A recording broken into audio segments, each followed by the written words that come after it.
നാരായണീയമൃതം ദശകം 32 മത്സ്യാവതാരം.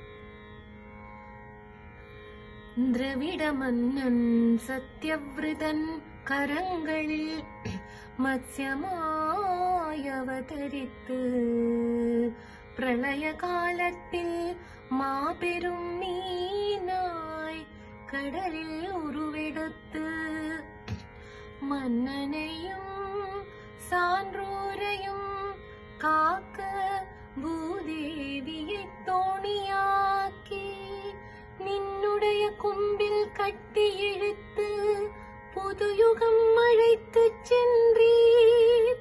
பிரம்மனிடமிருந்து வேத ஆகமங்களை திருடிச் சென்ற ஹயக்ரீவனை ஒருத்து அழைத்து வேதத்தை மீட்டு புதுயுகத்திற்கு தந்த புண்ணியரே.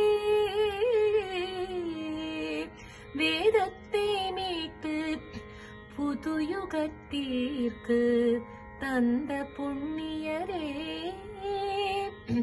குருவாயூர் தன்னிலே குடிகொண்ட மன்னனே, குருவாயூரப்பனே, தீரா